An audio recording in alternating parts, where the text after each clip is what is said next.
Welcome to the Deep Dive. Today we're looking into Nebius Group's Q2 2025 results, trying to understand a company that's really building the nuts and bolts for the AI boom. Exactly. We've gone through their shareholder letter, the financials, some analysis too. The focus, explosive growth, big plans, and some interesting challenges. You'll get the key takeaways. Okay, let's jump right in. These Q2 numbers, they're pretty mind-blowing. Revenue of $105.1 million, Right. which is a 625% jump year over year, and 106% just quarter over quarter. Yeah. That's serious acceleration from Q1. It really is. And it's driven by, strong customer demand, they say, and their AI infrastructure platform is running almost flat out. So what's your first take on that kind of velocity? Well, it tells you they're riding a huge wave. They're so confident. Actually, they've bumped up their forecast for annualized run rate, the ARR, for the core business. Oh, really? Yeah, they're now looking at $900 million to $1.1 billion by the end of 2025. That's up from $750 million to $1 billion before. It just screams massive, massive demand for AI compute, software, the whole package. And there's this backstory, right? Which I found kind of surprising. Nebius Group isn't exactly brand new. No, not at all. They've actually been public since 2011, but under the name Yandex, the Russian tech giant. Right. The big shift came in 2024 with the rebrand to Nebius after selling off the Russian assets. It was tied to the events of 2022, the war, sanctions, all of that. Exactly.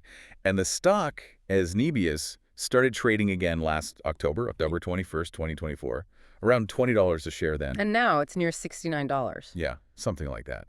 Which is what, over 148% up just this year? Yeah. Quite the comeback story. Or maybe transformation is a better word. Transformation fueled by serious cash. That kind of growth needs investment, right? And the CapEx number for Q2. Huge, $510.6 million. Just in Q2. And all aimed at capacity expansion, basically buying more stuff, building bigger facilities. They're clearly in aggressive expansion mode, trying to grab as much market share as they can while the market's hot.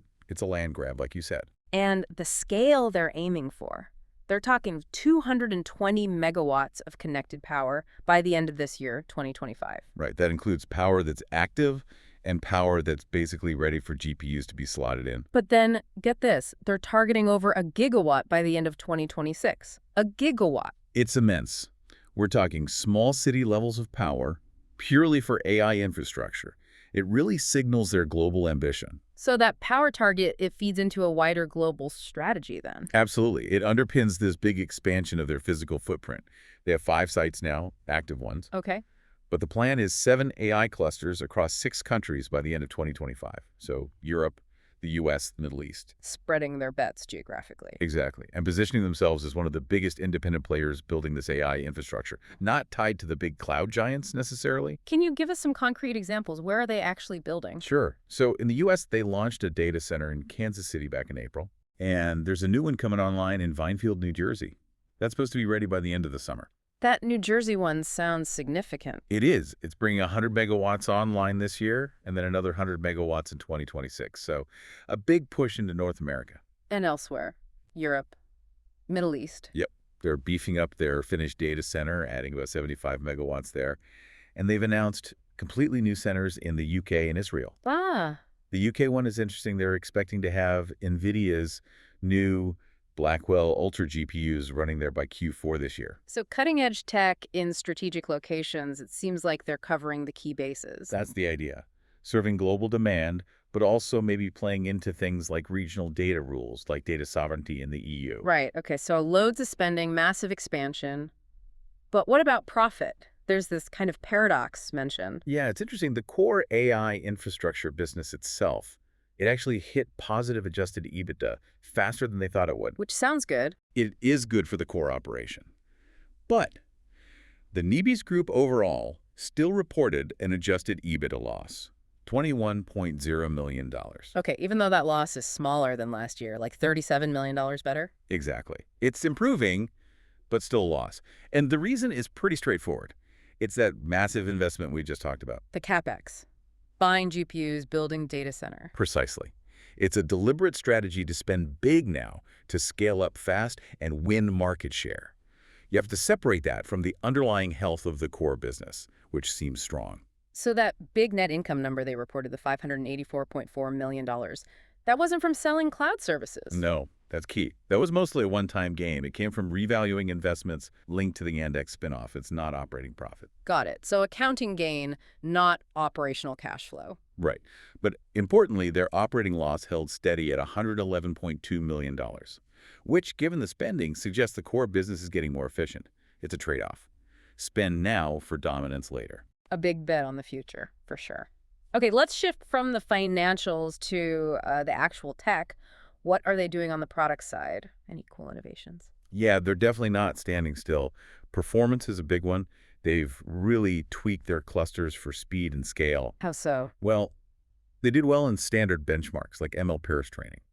Showed almost linear scaling, which basically means if you double the computers, you almost double the speed. That's huge for training giant AI models. Okay, efficiency matters there. Hugely. And reliability, too. They've significantly boosted what they call mean time between failure and MTBF. Make sure the systems stay up. Exactly. They're quoting 168,000 GPU hours per week between failures for a 3,000 GPU cluster. They say that's down to smarter health checks and systems that can kind of heal themselves. Less downtime for customers. That makes sense. Downtime is killer for these big AI jobs. What about handling all the data? That's a massive challenge in AI. For sure. So on flexibility and storage, they launched a new service to make it easier to get data into their system from basically any standard S3 compatible source. Okay, simplifying data movement. Yeah, and they now support third-party storage systems that are optimized for AI, like Weka and Vast. These are high-performance tools needed for AI data loads. So more choice for customers there. Right. Yeah. And they also rolled out a new type of object storage that's built for streaming data, pushing data really fast, up to 2 gigabytes per second per GPU for writing data. Interesting. And looking forward. Big focus on inference as a service. They seem to think that running the trained AI models in production inference is going to be an even bigger market than training them in the long run. Right. The using AI part versus the building AI part. Pretty much. So they're investing heavily there. Okay, lots of tech improvements. Is this translating into customers? Are big companies and those hot AI startups signing up? It seems so. They flagged some major enterprise wins. Cloudflare, Prosus, Shopify too. Oh, Shopify. Interesting. Yeah, Shopify has apparently talked publicly about using Nebius for their AI stuff. And then beyond the big names, Nebius is really positioning itself as a key provider for AI-native startups. The NeoCloud idea. Exactly. Companies like HeyGen, Lightning.ai, Photoroom, and they're seeing traction across different sectors, finance, life sciences, media, tech. So it's a pretty broad appeal. And partnerships. Usually you need an ecosystem around you in this space. Definitely. They're actively building that out. They've deepened their ties with NVIDIA, which is critical. That includes supporting the NVIDIA AI enterprise software stack now. Makes it easier for NVIDIA customers to use Nebius. Right. And crucially, they've added integrations with a bunch of popular AI development platforms. Anyscale, Based-On, Lightning AI, Mithril, which is Foundry SkyPilot. So plugging into the tools developers already use. Yeah, making their infrastructure easier to access and use for AI researchers and developers. It shows they're building out that full-stack AI cloud offering, not just selling raw compute. That's vital to compete. Makes sense. Now, Nebius Group isn't just the AI infrastructure, right? There are other bits. That's right. There's Avride, their autonomous tech division, doing robotic delivery, like with Uber Eats in the U.S., groceries with HEB, even warehouse stuff in Japan. That's self-driving cars. Yeah, they're gearing up for autonomous ride-hailing in Dallas, apparently using Hyundai vehicles. So that's progressing. Okay. There's Triple Ten, their ed tech arm, saw decent growth, 6,000 new students in Q2, and they're using AI internally to help students finish projects, about a 35% jump in completion rates, they claim. They even launched an AI automation course. Interesting synergy there. And then they have equity stakes in other companies, ClickHouse, the open source database, and Toloka, which is an AI development platform. Oh, Toloka recently raised money, didn't they? Including from Bezos Expeditions. That's the one. Nebius has a minority voting stake now, but they kept a majority economic stake. So it's a diverse portfolio, but you can see the connections back to data and AI. It does seem interconnected. But let's circle back to the challenges. This kind of hypergrowth, the spending, it can't be easy. What are the big risks? Well, the competition is just brutal, right? You've Yeah. got Amazon, Microsoft, Google, the hyperscalers with incredibly deep pockets and existing relationships. That's a huge mountain to climb. Hard to compete with their scale. Very hard. And then there's the ongoing GPU shortage. Everyone's scrambling for NVIDIA chips, basically. Which gives NVIDIA a lot of power over pricing. Exactly. That directly impacts Nebius's costs and maybe even their ability to expand as fast as they want. And that brings us back to the money, the cash burn. They ended Q2 with what, $1.68 billion in cash? Sounds like a lot. But look at the spending. $510 million capex in Q2 after $544 million in Q1. Right. So over $1 billion out the door in just 6 months on expansion. Yeah. And one analysis we saw suggested that at this rate, they might need to either hit profitability or raise more money in the next, say, 18 to 24 months. That feels like a pretty tight time frame given the scale of their ambition. How do they plan to manage that? It's a critical question. Their answer seems to be multi-layered. First, they point out they've already secured over $4 billion in capital overall. Okay, so they have raised significant funds. Yes. And they argue their balance sheet gives them options debt, more equity if needed. They also believe those other businesses and equity stakes, like ClickHouse and Toloka, could be worth billions eventually, giving them more financial levers. So potential value in the portfolio. Right. And strategically, they're positioning themselves as the independent alternative, helping companies avoid getting locked into one of the big cloud providers. That resonates with a lot of businesses, Especially maybe outside the U.S. particularly in Europe, yeah. The demand for EU data sovereignty is a real thing, and being perceived as maybe more neutral or European-focused could be a genuine advantage over the U.S. giants. They're trying to carve out that specific niche. That's smart positioning. One last area, sustainability. With all this expansion, building massive data centers, are they thinking about the environmental impact? They seem to be taking it seriously. They put out their first sustainability report using the European ESRS framework this year, which suggests a commitment to transparency. And what's in the report?